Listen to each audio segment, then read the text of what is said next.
For Prescient Investment Management, China represents a great opportunity. Buying into an emerging market with good growth potential and decade-low valuations, supportive policies, as well as great diversification. As the first asset manager in South Africa to be granted a qualified foreign institutional investor license by the China Securities Regulatory Commission, Prescient feels China is an opportunity too good to pass up. Liang, co-head of Asset Allocation at Prescient, joins me now from Cape Town. Liang, thanks very much for your time. Now, you make a very compelling case for why one should be looking at China. But explain for me, if China is currently valued at what the rest of the world is valued at in terms of your overall markets, why should China go get the nod ahead of the other markets? I think, Godfrey, if you look around the world, China's going to be one of the places having some of the fastest growth over the next decade and 2 decades. They're coming off a relatively low base. Their GDP per capita is still very, very low. And so if you look at environments around the world where China has, it's not heavily burdened by debt as we are in the Western world and the developed world, it has a lot more potential for growth, has supportive policies on the market to help the stock market. We've gone through a once-in-a-decade leadership transition in China, so we're looking forward to more stability as well as policies that's greater for good growth going forward. I think that's what makes it interesting for us. I think if you compare valuations, back in 2007, Chinese valuations were 3 times the PE of South Africa. Right. So what that meant was that the market was pricing in a 15% higher growth for China relative to places like South Africa and the rest of the world for the next 10 years. Now that's absolutely crazy. Today it's the other way around. People are not pricing in any growth or any emerging market premium into China. They're saying China's going to be just like the rest of the world, and I like those odds. Absolutely, but I suppose the fact that they are saying China is going to be like the rest of the world, perhaps, isn't that a suggestion that perhaps things are catching up with China? I mean, it's been growing at above 10% over the last 3 decades. What, I can't say guarantee, but what likelihood is there that the same kind of paces can be maintained in the years ahead, particularly taking into account what you've just said, that we've just seen a leadership change? Godfrey, you bring up some very good points, and I think I can tell you straight away, over the next 10 years, you're certainly not going to see the growth we've seen in the last 10 years. What you will see is a different type of growth. So if you look at today of China, it really looks like Japan in the 1960s, where they started to move away from producing very, very cheap goods and very low on the value, delivering value, to moving up the value chain. They're going to deliver more higher quality goods, higher technology goods, and focusing, the new policies are focused on the people of China. So it's doubling consumption in China. And just like Japan in the 1960s, where they wanted to double GDP per capita over the next 10 years, China, given the new 10-year plan, have the same type of objectives where they're going to double the GDP per capita of China for the next 10 years. Okay, so let's talk about some of the issues that you raise in terms of why it's a good time to be investing in China. You speak of low valuations, you speak of supportive long-term economic policies, and we have seen it in the past few decades. You talk about encouraging short-term data. Let's drill into that in terms of just how encouraging that short-term data has been and what kind of a picture it paints for long-term growth. Okay, I think in the short-term data, I think the fear last year was that China was heading for a hard collapse. And what you've seen, that inflation has come down dramatically in China, which allowed the Chinese government to create slightly more stimulative policies. Not as much as they were before, but at least it has normalized. I think, as you well know, the equity market's up about 20% in the last 2 months. And that's also a symptom of coming off very, very low valuations, and as well as seeing not a collapse in the growth, rather more stable growth going forward. I think more importantly to me, when you're talking about why you want to invest in China, I think there's 2 more benefits that people usually don't see. And the first one is that as a South African investor, the Chinese market has one of the lowest correlations compared to any other asset you can add to your portfolio. So in terms of risk reduction, adding China in your overall portfolio reduces your risk by quite a lot. The second thing that I think is also quite important, and it's a longer term trend that we will see for a long time coming, is that foreigners own so little of the Chinese capital market. So what you have spoken about the QFII license earlier on, foreigners currently own between 0.8% to 1.2% of the Chinese market. Now, if you look at any developed markets, foreigners own roughly around 20 to 30% of the equities there. So there's a lot of pent-up flows that cannot go in because of restricted capital markets. A seminar MSCI recently had talked about what would happen if China opened up the equity market. And it was very interesting that that seminar was over-attended by almost 3 times. So people were very interested to know what would happen to the China weight in the benchmark should the Chinese market be opened up.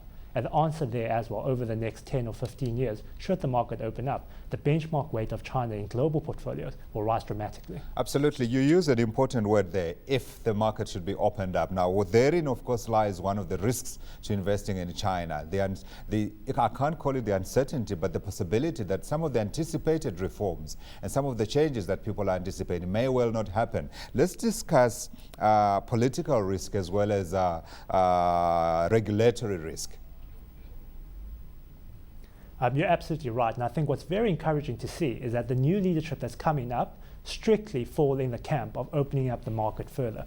So if you look at all the actions China has taken in the recent periods, starting from, let's say, allowing the currency to float more and more and more, allowing the establishment of the offshore RMB program, the entire offshore RMB program was an attempt to internationalize the RMB, having multiple bilateral currency swaps with lots of other countries around the world, as well as opening up the QFI program, which of course we are a member of, and that's going to open up even further as we go along, growing that program by 400% over the next 2 or 3 years.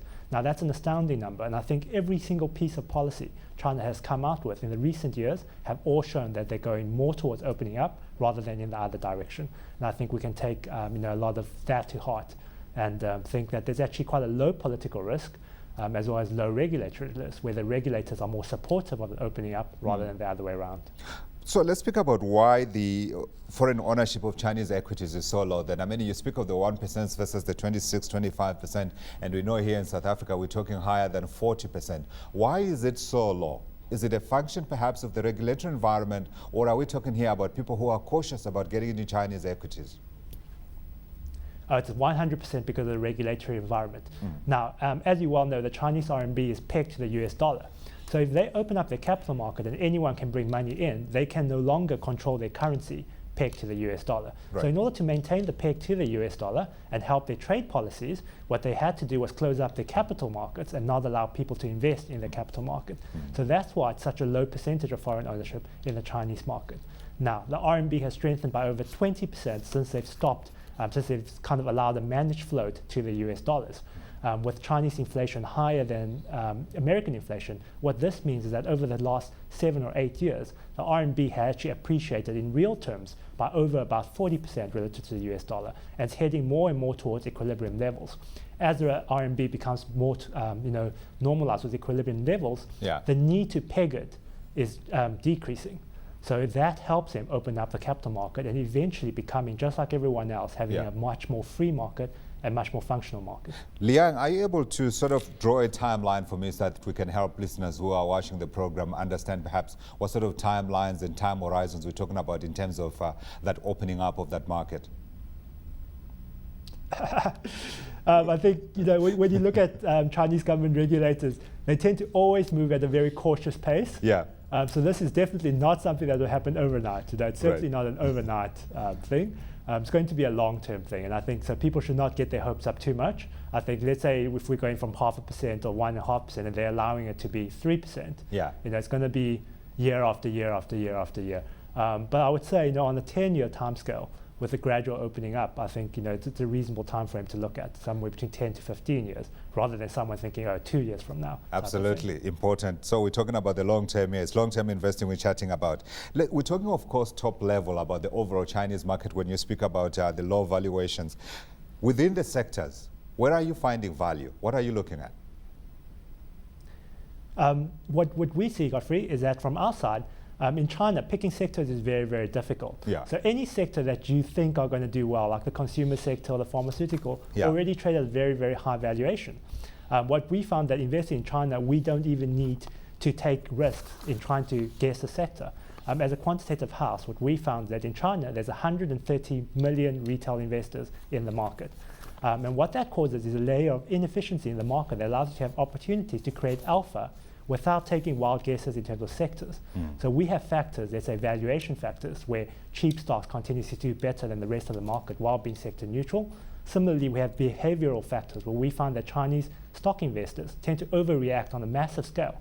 So by buying things that's fallen a lot and selling things that have risen a lot, Yeah. you can create a lot of alpha without taking that type of risk. Absolutely. Go back to 2007 and you see a lot of that playing out. I wanted us to keep to this theme of just looking at the sectors. Now, you mentioned that the fact that China is moving away from this growth model where they are focused on investing a lot in capital, so capital investment-based development model, to now where some people are saying they are beginning to look at the consumer sector and trying to develop that Chinese consumer market. Would that not represent an opportunity as well? I think it represents an opportunity, but at the same time, one has to always look at the valuation. Yeah. Right, so the perfect example I can bring out is, let's say back in 2000, everyone talked about IT, and IT was certainly an opportunity. And if you think about technology companies from 2000 to now, they've done fantastically well.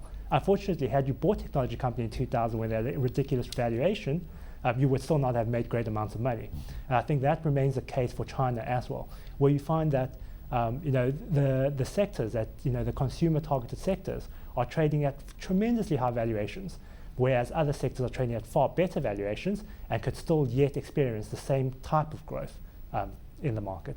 Yeah. Now, of course, like other parts of the world, investing in China, as we discussed earlier, carries its risks. And of course, one of those risks, though, is the fact that the Chinese market is not well known outside to many in the outside world. Now, on governance, are there issues there that a potential investor looking at China, I'm talking about corporate governance here, are there issues for someone who's looking at China to be concerned about, or at least to take heed of? I think historically there definitely were issues in corporate governance. I think that has certainly been identified by the regulators in China. So if you look at their overhaul of their accounting standards in 2006 and 2007, shows exactly that, where they realized that they've historically had a lot of problems with corporate governance. So how the Chinese people tackled that was that in 2006 and 2007, what the Chinese government did is did an entire overhaul of the accounting systems to make sure that they have to report the right numbers and the right auditing numbers. Now, the second thing they did to improve corporate governance was, of course, the privatization, or not necessarily privatization, but at least a listing of their state-owned enterprises. So what they've done is that they've listed state-owned enterprises, they made the numbers available to everyone, and they've opened up free float, selling shares off to other companies. And by doing so, they've imported a lot of foreign skills as well as scrutiny onto their companies, which has improved corporate governance going forward. I think if you speak to the regulators in China, one of the things that they point out is that one of their targets is to restore confidence into their capital market. Exactly as you said, in 2007, when the bubble burst and a lot of them hurt the confidence of Chinese capital markets. So the Chinese regulators are now regulating things very carefully. If you have a new IPO, for example, you have to explain exactly what you're going to use the money to do. You can't just go to the market and say, I'm going to raise money just so that I could pay myself.